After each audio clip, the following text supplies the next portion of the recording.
We have the latest now on the breaking news overnight. South Korea fires after North Korea launched a barrage of missiles towards the south. 미사일이 울릉도 인근에 떨어졌다 합니다. One North Korean missile set off a rare air raid alert on this island south of South Korea's coast. The warning is also broadcast on national television. People living on the island rushed to underground shelters. One of the missiles crashed into the sea about 160 kilometers off the island, not far from South Korean territorial waters, something that has never happened before with North Korean missile launches. Abby Kugadasan now joins us from London with more on this story. Abby, let's talk about this. We're getting reports another North Korean missile barrage is occurring. What more do we know, and what happened this morning?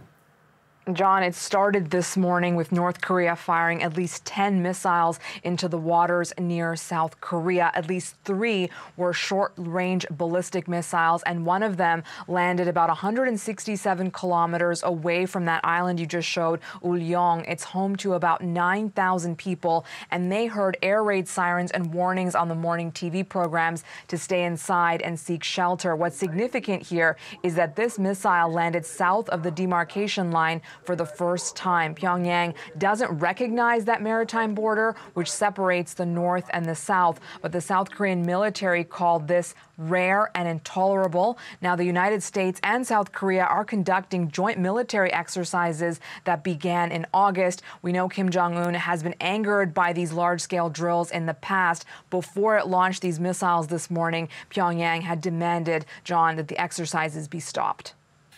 Abby, South Korea marking a week of national mourning over the disaster in Seoul over the weekend. What can you tell us about the South Korean government's response to this provocation by North Korea?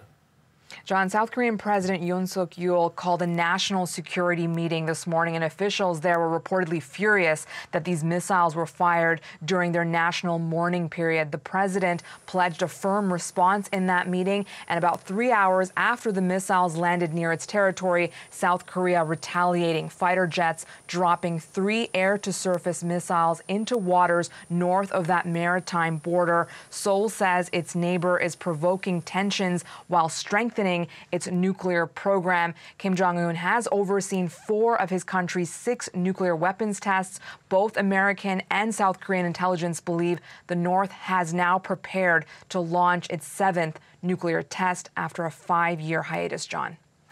Abby, thanks for this. Abby Kugadasan in London.